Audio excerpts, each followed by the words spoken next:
Hey Commander players, welcome to the inaugural episode of Deep Discussions, Kaalia the Vast.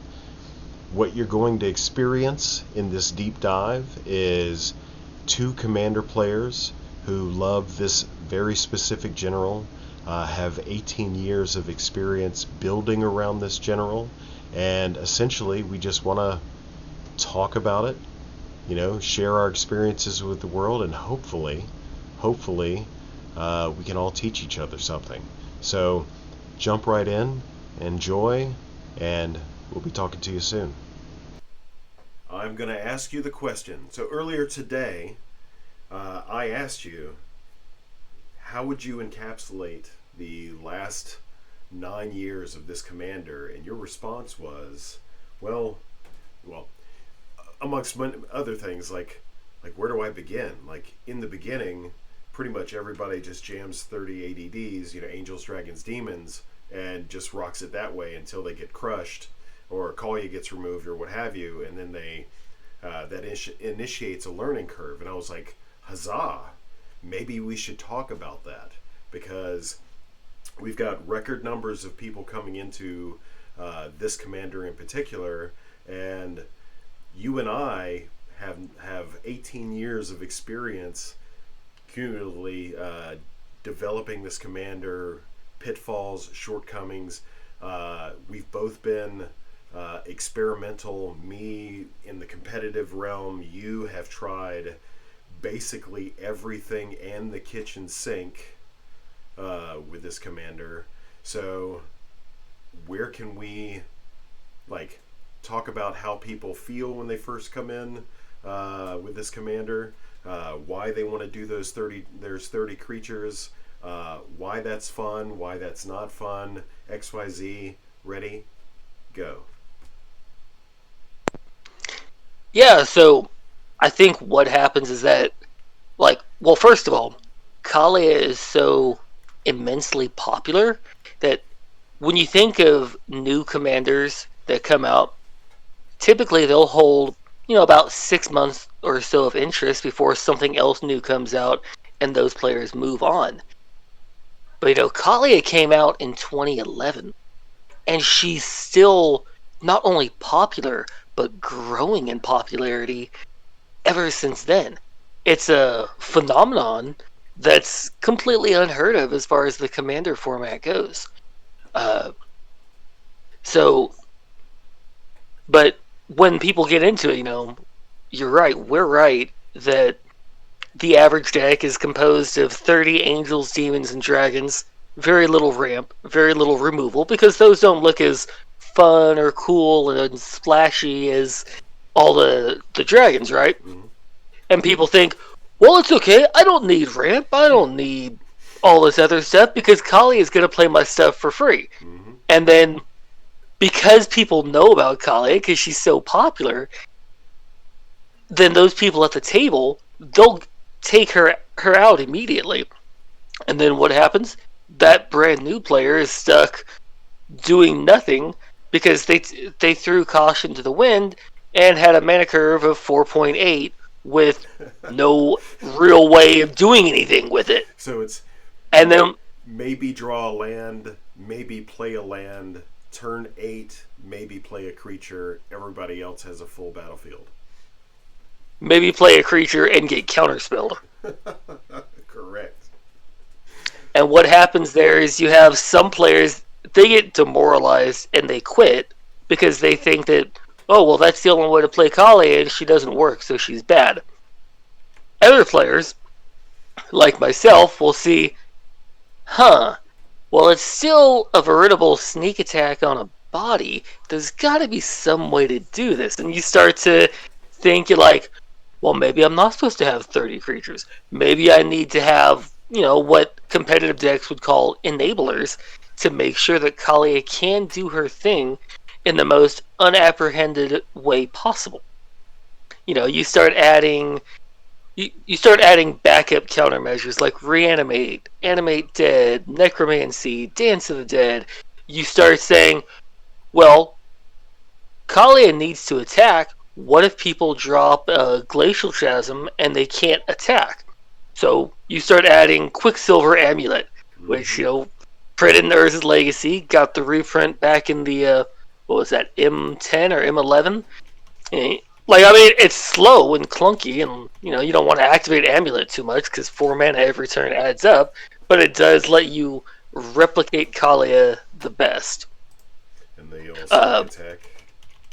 Yep, and sneak attack, of course. But a lot of those players, they don't even have sneak attack because that's for a long time that was about $30 to $40 Mm-hmm. because it only had the Urza Saga and the Judge print. Uh, and even now, it got that recent reprint in what was that, Double Masters, I think. And Yeah, like, whatever. Yeah, double masters. Yep. yep, sweet, I was right. And it's still, what, about 20, $25? 12. 12. Oh, 12. wow. I 12. think I need to go and get me a sneak attack then. Yep. $12. If you want the full art, it's $17. Eternal Masters is 20. The Judge is down to Oh, $33.90.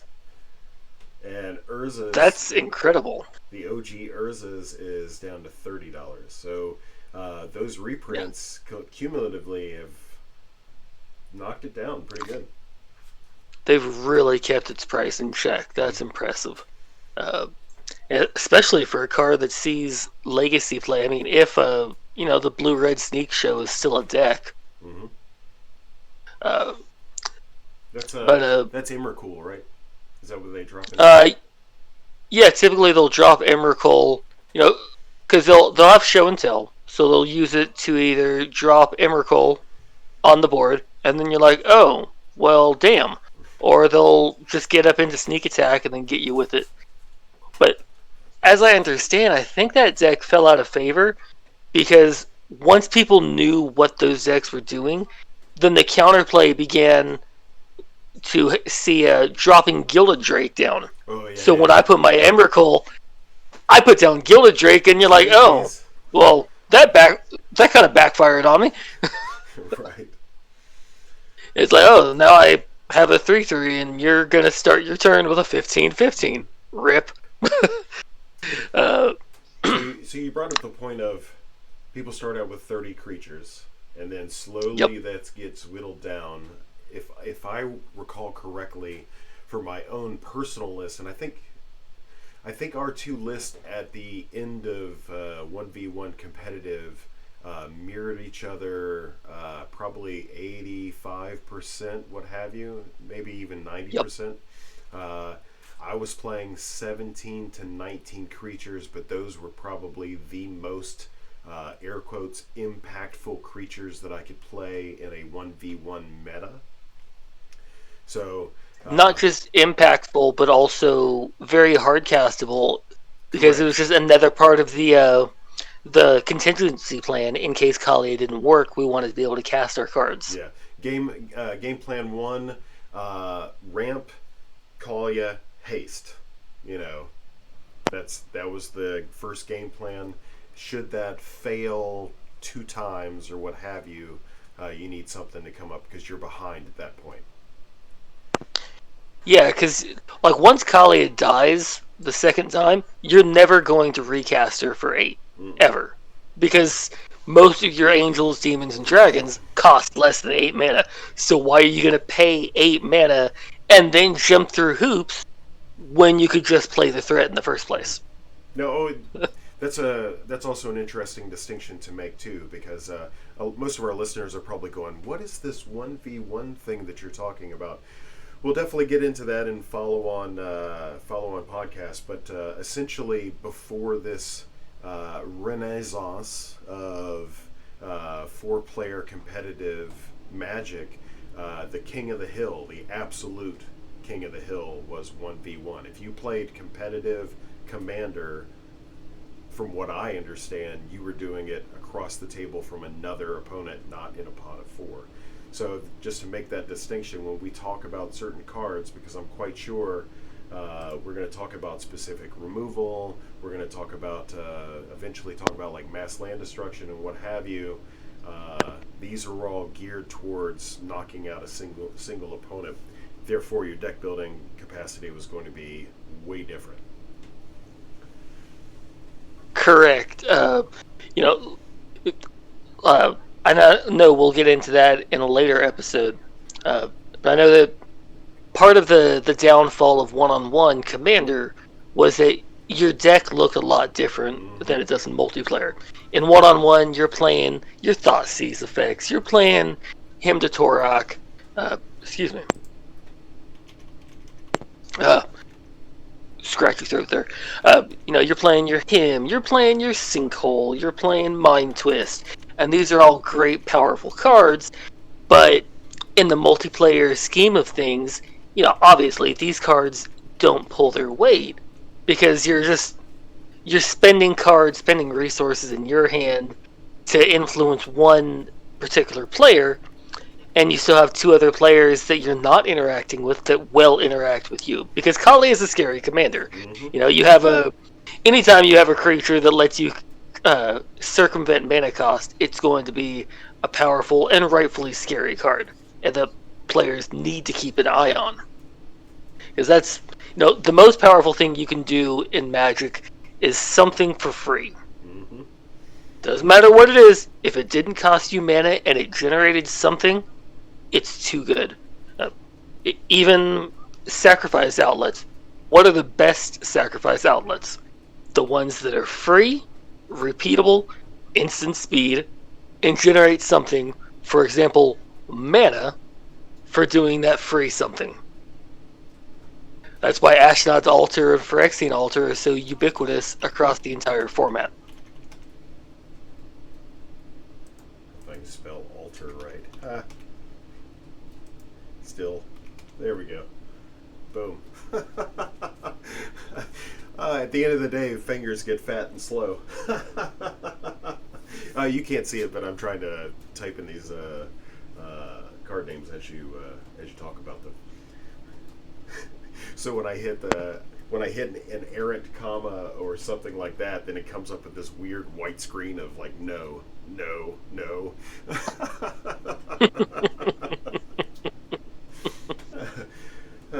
So pardon my giddiness over my fat fingers. So it's okay. I fat finger enough because I use a lot of mobile devices more than my keyboard, so I fat finger more than my fair share.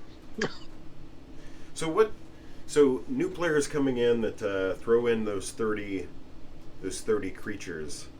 So before they did that, if you had the opportunity to, like, so someone was gifted a Kaalia or someone ordered one from their favorite web store and it arrived in the mail, if you could grab that young person, because it's probably a young person at this point, if you could grab that young person and say, look here, this is your one piece of free advice, what would that be? The top number one thing to avoid the pitfall of 30 creatures. What would you tell them? I think, there's so many pieces of advice I could rattle off here. I gotta rein myself in here. If I gotta say the top piece, always have a contingency plan. If you only rely on one thing, one factor that you're gonna do, that one factor is not going to happen. Because you're so all in. Don't put all your eggs in one basket. You gotta... with Magic, with Kaalia, as with investing, you gotta be able to diversify that portfolio. Righteous. Well, that makes for an easy segue that kind of launches us into prospective follow-ons. So we've already spoke briefly about some of it. So ramp is a category. Haste Enablers would be another category. I'd say other like free stuff, which we've already talked about in the Quicksilver Amulet and the Need for Speed, Sneak Attack. Other outlets that are similar to that nature. Um, but I think the thing that stands out most is lands, like land count. I think I think straight out of the box, it's been a while, but I think straight out of the box, the precon came with 38 lands,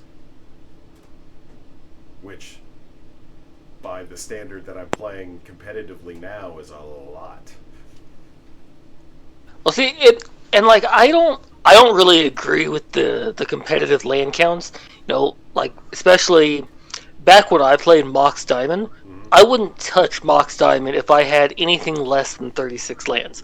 Because if you see that Mox, if you got 30 lands, you're not going to play that Mox because you're not even going to have the land to pitch. And if you do, like 30 lands in Mox Diamond is a very fantastic recipe to ensure you never get off your second land drop for the whole game. And maybe it's the legacy player in me, but I'm used to like punting games to days to wasteland. I'm used to getting punished by merfolk players that will not hesitate to Aether Violin a curse catcher and catch me with that gotcha moment. But I like lands. I like making land drops. I like being able to, just play the game normally, but then also have this commander plan here in the zone at the same time. Mm-hmm. So I'll play like 36 lands at the minimum. I'll play 38 lands in some decks. Oh, when I had Grixis control, I used the original Nicol Bolas as my commander. I played 44 lands plus a Maze of Ith plus a Tabernacle because I wanted to be able to hit my 8th, ninth, 12th land drop. And it worked so well that people respected the Bolas deck. They respected that my win con was hitting you with my commander.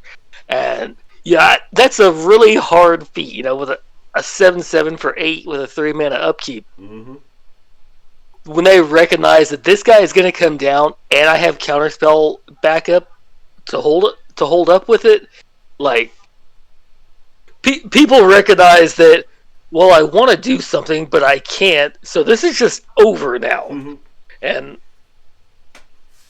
Yeah, we can get into the deeper because I do have a valid answer for the Mox Diamond land conundrum that you, but that's a little bit more of a master class than can be shared further right now in this entry level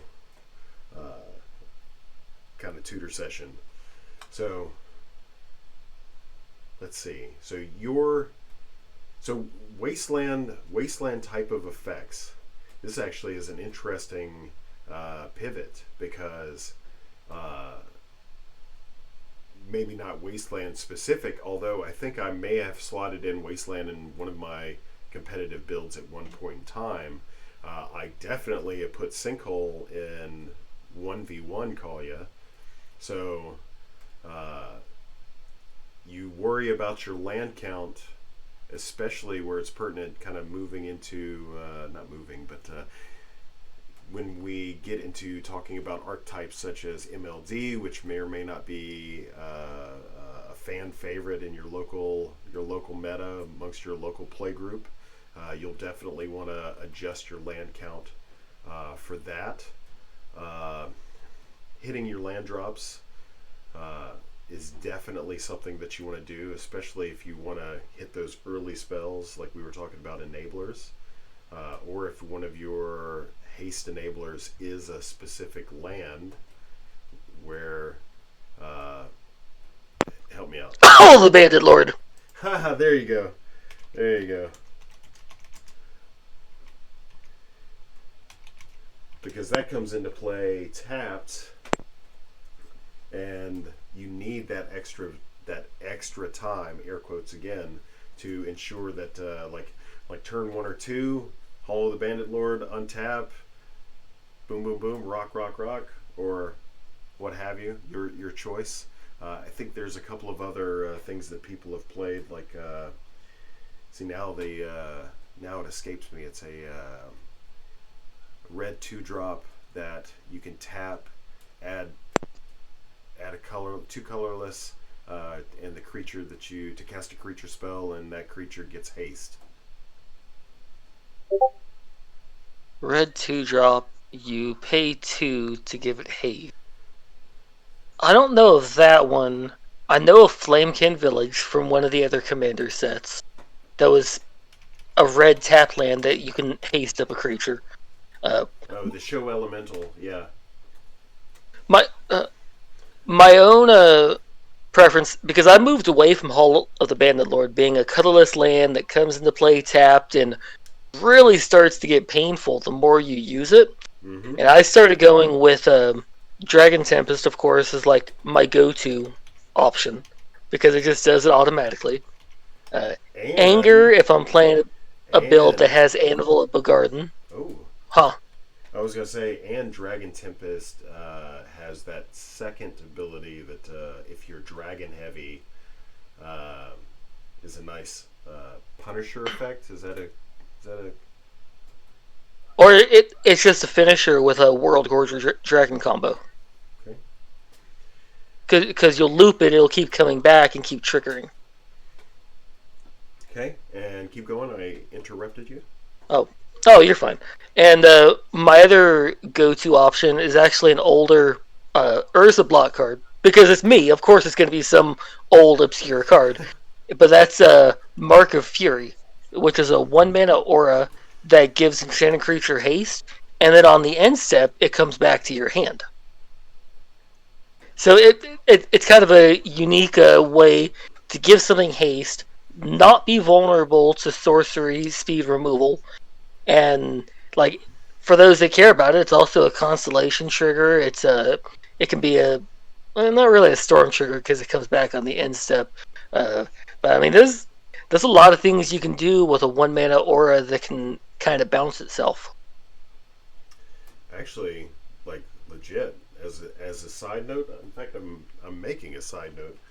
I got a Pauper EDH deck that I'm about to slide this in because it's a common. Yep. Like Mark of Fury really strikes me as a card that I would want to play in a Arcanum Weaver, the new Mardu Enchantress. Mm.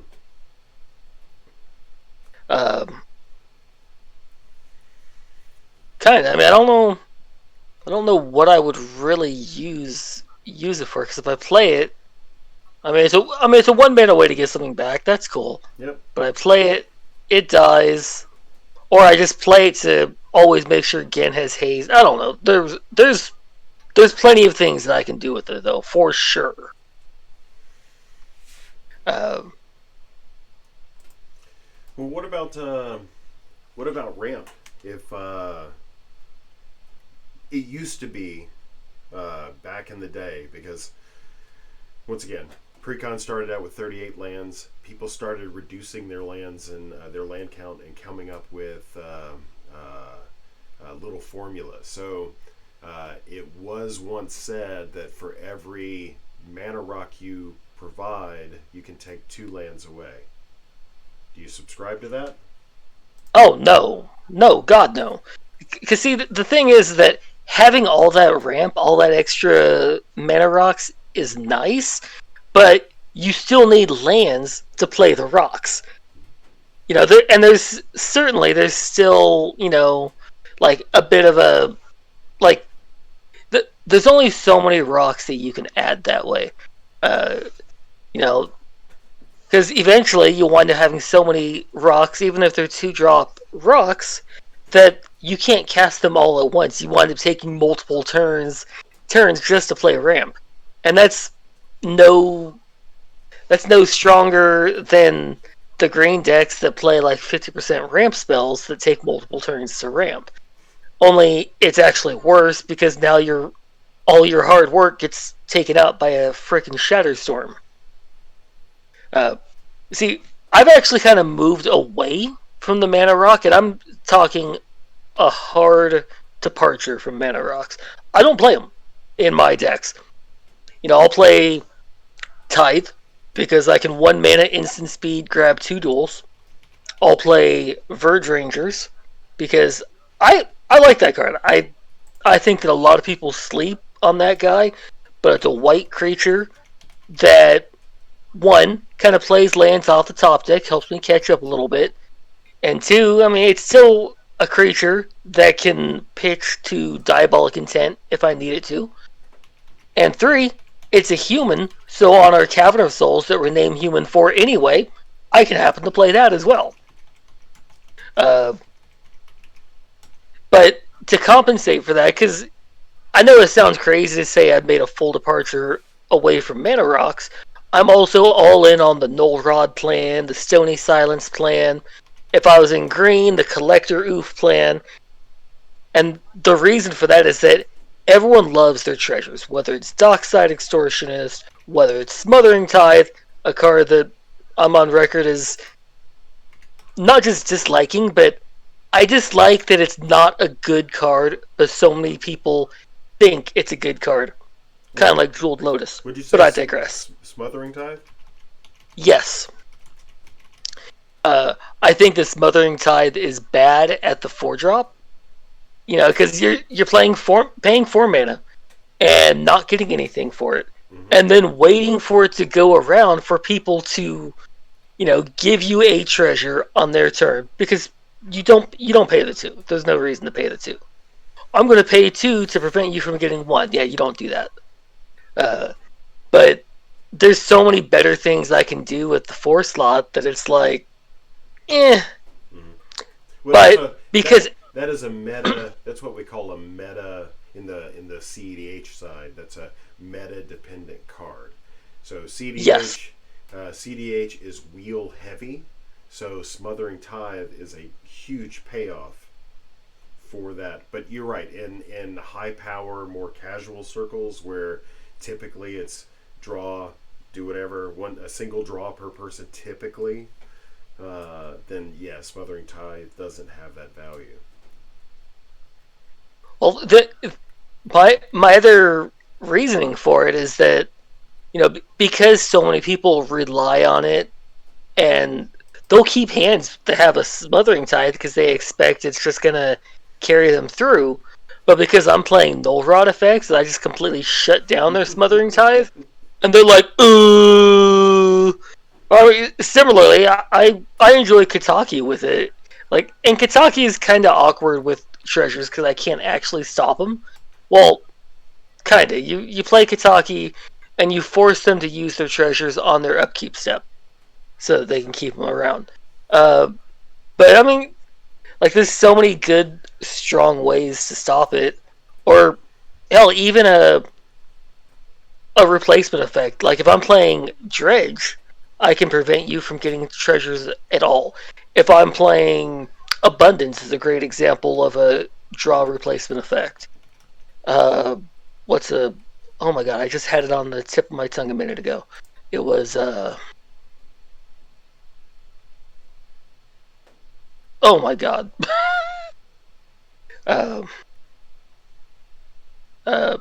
Necropotence even is a great example of a replacement draw effect. And there's so much. That's what it was. Uba Mask. Uba Mask is a old Kamigawa artifact that it's actually really great against wheels. It's hilarious if you can somehow flash it in response to a brainstorm. It just says that players, whenever a player would draw a card, instead that player exiles cards from the top of their library. Players can cast cards that they exiled with Uba Mask this turn. Mm-hmm. So it completely shuts down wheels. It's a fantastic welding target. And, like, it's really good against those kind of control or permission decks, too, that rely on drawing cards. Because now they're going to draw these cards on their turn and be like, oh, well, that doesn't help. Kind of similar to the way Sire of Insanity shuts them down. So guess what time it is? So we have a few minutes to kind of sum up. The intention of these little deep discussions and what have you is just kind of give you a big, kind of looking to the future. This not big, but this 30-minute, we get in deep. We talk about specific strategies. Right now, this is kind of like an overall kind of generalization, what have you. But I do believe that we covered some good ground here, especially for new players who are coming in and picking up this commander like right off the bat. It's tempting. I'm not going to drop any deck list or what have you because I want you to be able to search unimpeded and explore and what have you. I believe I wouldn't necessarily keep someone from playing 30 creatures, but what I would say is like play 30 creatures a couple of times, and then when you kind of see why you shouldn't do that, okay, so now we're going to focus our deck. We're going to start to focus on those things that we talked about earlier about kind of replicating Kaalia's effect, getting some redundancy, maybe even adding a little bit of haste, a touch here, a touch there, looking at the quality of our creatures. The famous thing that you talk about and have talked about for years is avoiding the Flame Blast Dragon, the Flame Blast Syndrome, when creatures attack, that sort of deal.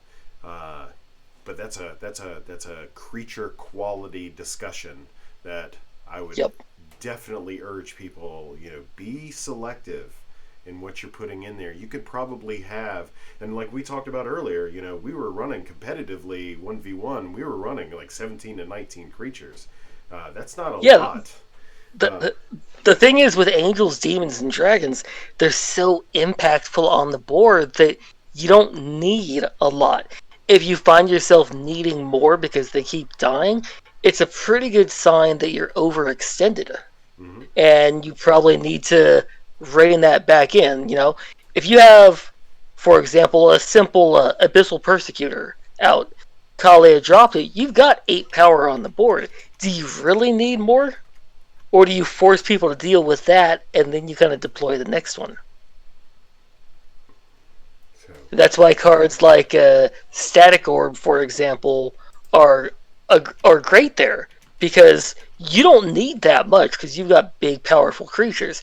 And if you can tax them down like with a Static Orb and force them to deal with that, you make them play on your terms rather than you playing on their terms. So that's an interesting. Static Orb is a very interesting counterpoint to what we were talking about earlier. Static Orb effectively is I'm going to say it, is a haste enabler. Effectively. Because instead of speeding Kaalia up to meet some other standard, you're actually slowing everybody else down, so the effect is the same. It works in both directions. So I know I called it this weird thing, but what I'm trying to point to is, as Drink said, think about how you're impacting the board and how the board is impacting you, and Static Orb in relationship to Kaalia is actually a pretty smart play. I think I covered that well. Yeah. There you go. Yeah. Okay. Any parting words before we wrap up this first episode? Well, I hope that everyone liked or could understand my train of thought there, my controversial take on lack of mana rocks, and I hope that what I'm saying makes sense and it helps you to become a better Kaalia pilot. And even if I'm not saying don't play 30 angels, demons, and dragons, but if you do, make sure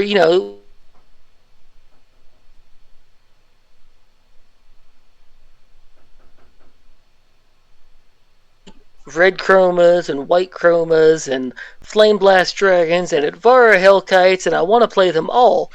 Make sure your deck can support it.